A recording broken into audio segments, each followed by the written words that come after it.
Entrez, je vous prie. Bonjour. Oh, c'est vous. Asseyez-vous, je vous en prie. Je me dirige vers le seul siège devant le bureau de mon interlocuteur. Bonjour, monsieur Pavlovitch. Bonjour à vous aussi, monsieur Opalwoods, c'est ça?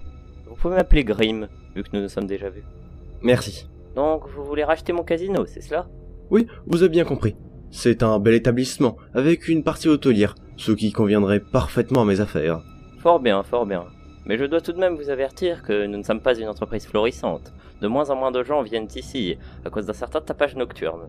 Ça m'étonne que vous vouliez l'acheter. Oh, je sais. C'est d'ailleurs en partie de ma faute pour le tapage nocturne. Excusez-moi.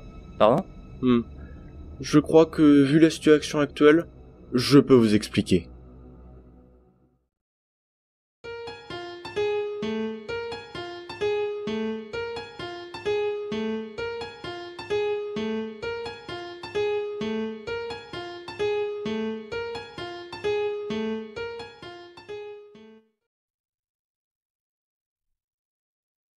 Tout a commencé quand j'errais dans votre établissement.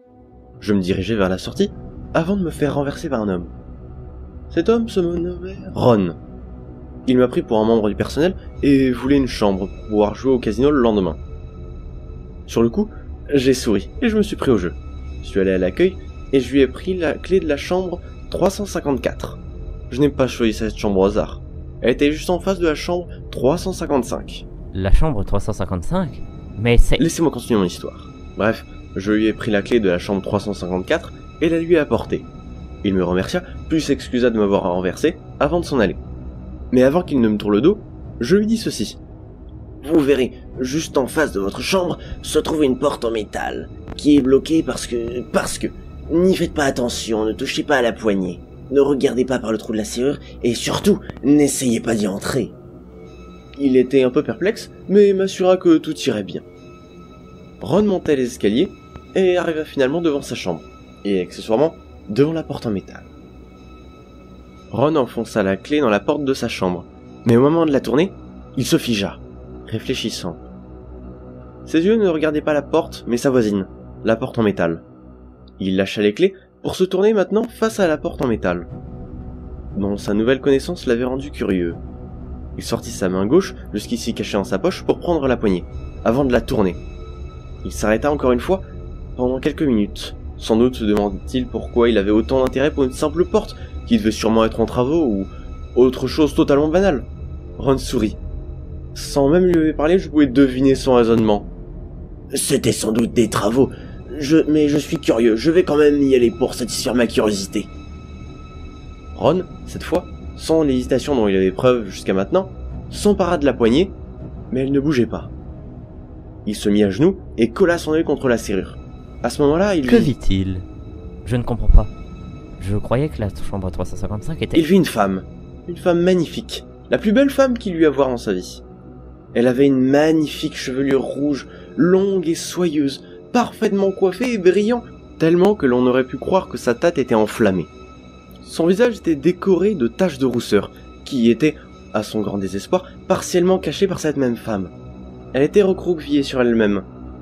Elle était en pleurs. En effet, seule, elle pleurait toutes les larmes de son corps, tremblotant et grelottant. À cette vue, Ron resta plusieurs minutes à la regarder. Mais il ne la regardait plus vraiment. Il la contemplait. Pour lui, ce n'était plus une femme. C'était un objet magnifique. Tellement qu'il ne remarqua qu'après quelques minutes que la femme en question était totalement nue. Pendant une courte seconde, il eut envie de la toucher, de la lécher, de rentrer en elle. Il voulait la posséder à tous les niveaux. Et vous voyez très clairement ce que je veux dire. La seconde qui suiva ses pensées fut une remise immédiate en question. Il s'empressa de rentrer chez lui, honteux d'avoir eu ces sinistres et luxurieuses pensées. Il n'avait même pas réfléchi à ce que faisait cette femme ici, en cette tenue, ou pourquoi elle pleurait tant. C'était bien dommage d'ailleurs. Ce sont des pensées que quelqu'un comme vous et moi n'aurait jamais eues. Mais pas Ron. Comme je vous le disais, quand il se couchait, il avait définitivement fini de voir cette femme comme un être humain doté de sentiments. Il la voyait cette fois comme un objet animé dont il voulait prendre la possession. La nuit de Ron fut agitée. Il rêvait sans cesse de la femme aux cheveux rouges. En l'espace d'une nuit, C'était devenu une obsession pour notre ami. Le lendemain, il resta chez lui.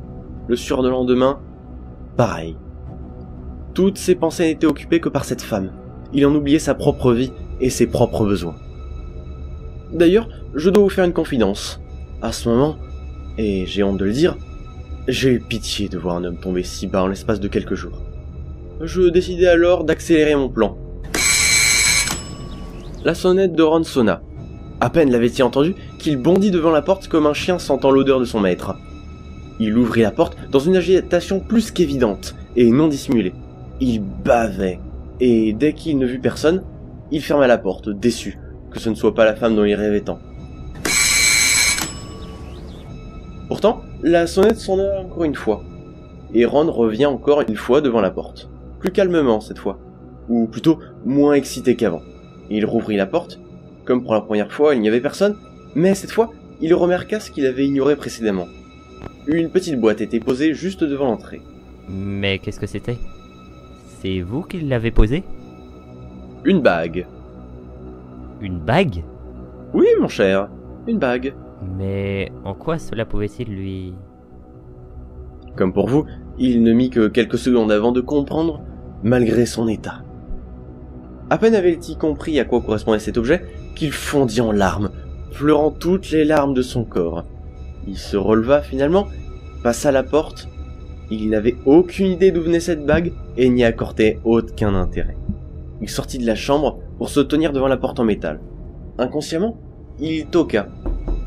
Quelques secondes se firent attendre avant que la porte ne s'ouvre, finalement dans un grincement et un craquement, dans un son horrible à entendre. Mais Ron restait comblé de joie. Son sourire s'étirait de plus en plus quand il aperçut la femme dont il avait tant rêvé. Elle était debout, face à lui. Son corps autrefois nu et sans la moindre poussière était maintenant couvert de sang. Un sang que Ron ignorait tant le visage de la femme l'éblouissait. Il lui tendait le bijou, sans un mot. La femme le regardait brièvement, du coin de l'œil, avant de prendre ses jambes à son cou. Sous le choc, Ron dut prendre quelques secondes pour comprendre la situation et partir en direction de l'objet de son désir.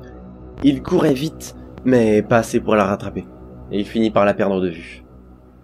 Essoufflé et complètement perdu, il regardait autour de lui. Malgré toute la distance qu'il avait parcourue, il était toujours dans un couloir. Il commençait à reprendre ses esprits et sortir de son fantasme, et décida de rentrer à sa chambre, prendre ses affaires et partir au jour lui-même. Il marcha, mais même au bout de plusieurs heures, sa chambre restait introuvable. Désespéré, il toqua à une porte. Pas de réponse. Il fit un pas vers la droite et toqua à la porte d'à côté. Sans surprise, aucune réponse. Il recommença la manœuvre, encore et encore, sans qu'aucune porte ne s'ouvre pour lui porter le moindre réconfort. Qu'est-ce que vous racontez? C'est insensé. Insensé? Oui, vous avez raison. Je ne pourrai jamais acheter votre établissement. Je n'ai pas l'argent. Pardon? Mais qu'est-ce que vous racontez? Néanmoins, notre réunion ne sera pas inutile. Vous savez, je commence à me lasser de ce visage. Son ancien possesseur devait être aveugle. Je vois que quand je vous regarde, vous êtes mal à l'aise. D'ailleurs, à bien vous regarder, votre visage est plutôt bien conservé, malgré que vous ayez passé la quarantaine. Vous permettez que je laisse 5 minutes?